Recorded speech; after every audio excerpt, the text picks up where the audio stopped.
A traditional garden demands replanting every single year. New seeds, new transplants, new soil amendments, new labor from scratch every single spring. A food forest gets planted once and produces food for decades. The difference is not a matter of degree, it is a fundamentally different system. A quarter-to-half-acre designed with the right species, arranged across 7 vertical layers, replaces virtually every grocery category a family depends on. Fruit, nuts, berries, vegetables, herbs, medicine, and animal forage are all produced from the same footprint, without annual replanting, without purchased fertilizer, and without the relentless labor cycle that burns out most backyard gardeners within a few seasons. The system builds its own soil, it manages its own pests, it increases its output every single year rather than depleting the land beneath it. This video covers the exact layers, the exact species, and the exact planting order. By the end, you will have a complete blueprint for a system that feeds a family without a single trip to the grocery store. A food forest is a designed perennial ecosystem that mimics the structure of a natural woodland, except every plant produces something edible, medicinal, or functionally useful to the system around it. That distinction matters because it separates a food forest from both a traditional garden and a conventional orchard. A garden is an annual monoculture. Bare soil, single-layer planting, constant inputs, replanted from scratch every season. An orchard is a perennial monoculture. Rows of one species, bare ground between them, heavy pest pressure from the lack of diversity, and constant mowing to manage what grows beneath. Both systems fight nature. A food forest works with it. The model is a natural forest. In any mature woodland, 7 vertical layers coexist. Tall canopy trees, smaller understory trees, shrubs, herbaceous plants, ground covers, climbing vines, and root zone species all occupy different levels of the same space without competing for the same light, water, or nutrients. No one fertilizes a natural forest. No one weeds it. No one irrigates it. The system does all of this internally through leaf litter decomposition, nitrogen-fixing species, fungal networks that connect root systems underground, and dense ground cover that holds moisture and suppresses unwanted growth. A food forest replicates that exact biology with species selected specifically for food production. Once the canopy closes and the layers fill in, typically 3 to 5 years after planting, the system requires dramatically less labor, water, and input than a garden producing equivalent volume. The work decreases over time, the output increases. That trajectory is the opposite of everything annual gardening offers. Every food forest is built on 7 vertical layers. Each layer occupies space the others cannot use, which is why the total food production per square foot exceeds any single layer planting system by a wide margin. The canopy layer is the ceiling. Full-size fruit and nut trees such as apple, pear, walnut, chestnut, pecan, and persimmon grow there depending on climate zone. These are the long-term caloric anchors of the system, the species that take the longest to mature but produce the most food for the longest time once they do. Beneath them sits the understory layer. Semi-dwarf fruit trees thrive in partial shade, like plum, cherry, mulberry, fig, and pawpaw. They are productive in the dappled light beneath the canopy, where a full-size tree would struggle. The shrub layer fills the next level down, with blueberry, elderberry, gooseberry, currant, and hazelnut. These are heavy producers in compact footprints that occupy the space between tree trunks. The herbaceous layer is where perennial vegetables and herbs live, including comfrey, rhubarb, sorrel, walking onions, asparagus, and perennial kale. These species return every year without replanting and serve both food and ecological functions simultaneously. Ground cover forms the living floor, with strawberry, white clover, creeping thyme, and wintergreen. These species suppress weeds while producing food or fixing nitrogen, or both.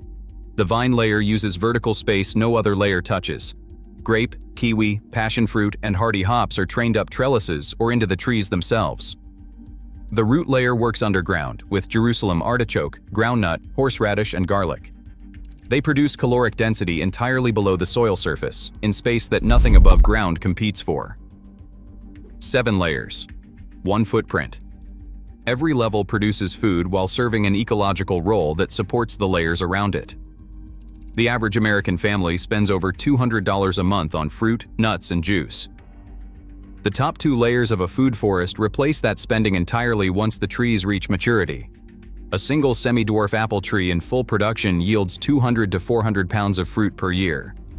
2 apple trees cover a family's entire annual consumption, with surplus for cider, sauce, and drying. Pear, plum, and cherry trees extend the harvest window from midsummer through late fall, each one eliminating another line item from the grocery list. Nut trees provide what fruit trees cannot: caloric density. One mature chestnut tree produces 50 to 100 pounds of nuts per year. Chestnuts are a genuine staple carbohydrate. Dried and ground into flour, they replace a meaningful portion of purchased grain products in baking and cooking. Walnuts and pecans add high-fat, high-protein calories that store for months without processing. Persimmon produces a sweet, nutrient-dense fruit that dries beautifully for year-round eating. Mulberry and fig demand almost zero maintenance once established and produce heavy yields over long harvest windows. Pawpaw deserves specific mention. The largest edible fruit native to North America produces a creamy, tropical-flavored flesh in temperate climates. It almost never appears in grocery stores because it cannot survive commercial shipping and handling. A food forest owner has exclusive access to a fruit most people have never tasted. Preserved through drying, freezing, canning, and fermenting, the upper 2 layers of a food forest provide fruit and caloric staples across all 12 months. The produce aisle, the spice rack, and the herbal supplement shelf are all covered by the lower 5 layers. A mature blueberry bush produces 10 to 20 pounds of fruit per year. 6 bushes supply a family year-round when the harvest is frozen, dried, or preserved as jam. Blackberry and raspberry canes produce heavily for years from a single planting. Elderberry serves double duty. The berries make syrup, wine, and preserves. Elderberry syrup is the same product pharmacies sell as an immune support supplement for $15 to $25 per bottle. A single established elderberry bush produces enough fruit to supply a household indefinitely at zero recurring cost. Perennial herbs planted once produce indefinitely. Rosemary, thyme, sage, oregano, mint, lemon balm. Dried and stored, they replace the entire spice and dried herb section of the grocery store. Asparagus produces harvestable spears for 20 years or more from a single planting.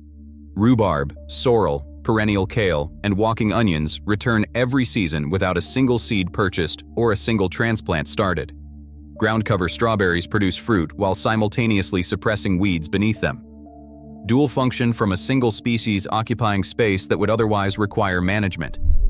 Grapes and kiwi trained on trellises or up into the trees produce fruit from vertical space that would go entirely unused in a conventional garden.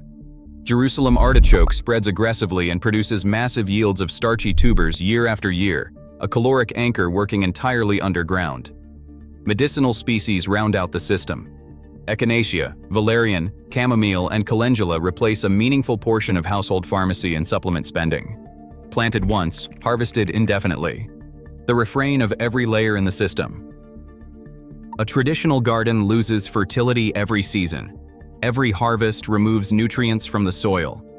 Each year requires new compost, new amendments, new inputs purchased and hauled in to replace what was taken out.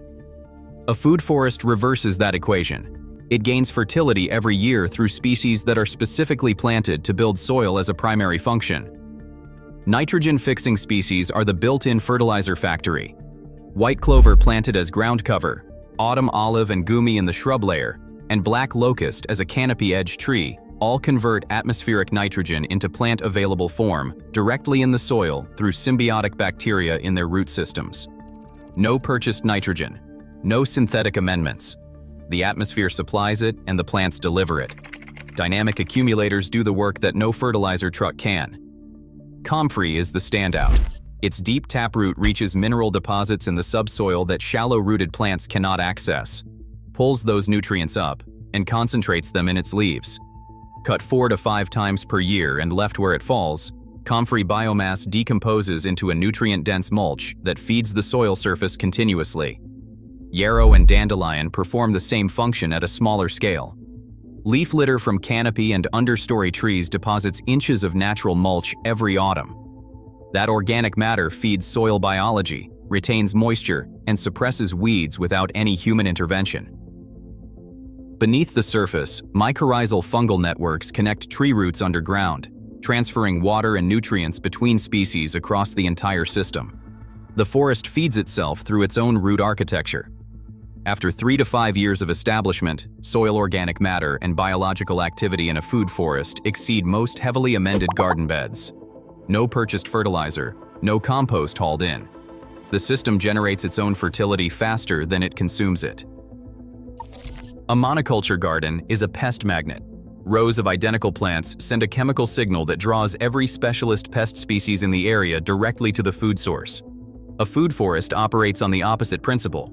Biodiversity is the pest management system. Dozens of species planted together in dense, layered arrangements attract populations of beneficial insects that control pest species without a single spray application. Parasitic wasps, ladybugs, lacewings, and hoverflies establish permanent resident populations in a food forest because the diverse, continuous bloom cycle provides nectar and pollen from early spring through late fall. These predators suppress aphids, caterpillars, and mites at levels that a monoculture garden cannot achieve, regardless of how much it spends on organic pesticide. Aromatic herbs planted throughout the understory confuse and repel pest species that navigate by scent. Rosemary, thyme, lavender, and mint, scattered between fruit trees and berry bushes, disrupt the chemical trails that lead pest insects to their target crops. Structural diversity creates habitat for pest-eating birds, toads, and predatory ground beetles that patrol the system continuously. Pollination runs itself. A food forest is a pollinator paradise. Flowering species across all 7 layers provide forage across the entire growing season. Adding 2 to 3 beehives amplifies the effect and produces 25 to 100 pounds of honey per hive per year, replacing every purchased sweetener in the household. Chickens rotated through the food forest scratch up pest larvae and fallen leaf litter, eat dropped fruit that would otherwise harbor breeding pest populations, and deposit nitrogen-rich manure. Ducks handle slugs, snails, and ground-dwelling insects without scratching aggressively into the root zones of established plants. The food forest replaces pesticide spending, pollination uncertainty, and a portion of its own fertility cycle through species interactions built into the original design. Not purchased, not applied. Designed in. A food forest does not produce a full grocery replacement in year 1. It builds toward it. The trajectory, though, is unlike anything in annual agriculture. In year 1, ground cover, herbs, strawberries, and annual vegetables interplanted between young trees produce immediate food, while the perennial species establish root systems. Nitrogen fixers begin building soil fertility from the first season. By year 2 and year 3, berry bushes hit their stride. Asparagus sends up its first harvestable spears. Perennial greens and herbs are fully established and producing reliably. Young fruit trees are growing canopy but not yet bearing. Between year 3 and year 5, semi-dwarf fruit trees begin their first harvests. Grape and kiwi vines begin producing. Berry production reaches full volume. Ground cover is dense enough that weeding is essentially eliminated from the workload. By year 5 to year 10, canopy trees and nut trees reach meaningful production. The food forest is now generating hundreds of pounds of food per year with minimal intervention beyond harvesting. At full maturity, year 10 and beyond, a quarter-to-a-half-acre food forest produces more food annually than a family of 4 can consume. Surplus goes to preserving, trading, or selling. A traditional garden produces the most food in its first year and demands the same labor every year after. A food forest produces the least food in its first year and more food every year after with decreasing labor. The curves cross within a few seasons, and they never look back. Do not try to plant all 7 layers at once. In Season 1, put the canopy and understory trees in the ground first. They take the longest to bear and need the most head start. Between and around them, plant nitrogen fixers, comfrey, clover, and ground cover species to begin building soil immediately. In the same beds, interplant strawberries, herbs, perennial greens, and annual vegetables for immediate food production while the trees establish. In Season 2, add berry bushes, grape and kiwi vines, and root layer species. Ground cover begins filling in. Weeding starts to decrease. By Season 3, the system is visibly managing itself. Mulch is self-generating from leaf litter and chop-and-drop biomass. Fertility is building without purchased amendments. The workload shrinks as the layers mature. Preservation bridges the seasons. Canning, dehydrating, freezing, and fermenting extend the harvest across 12 months so that a family eating from a mature food forest never faces a gap in supply. A quarter acre supports a complete 7-layer system for a family of 4. A half acre produces surplus year after year with labor that decreases every season. A garden feeds a family for a season. A food forest feeds a family for a lifetime. Subscribe to this channel for more permanent food production strategies. Drop a comment and tell us which layer you would plant first and what climate zone you are growing in.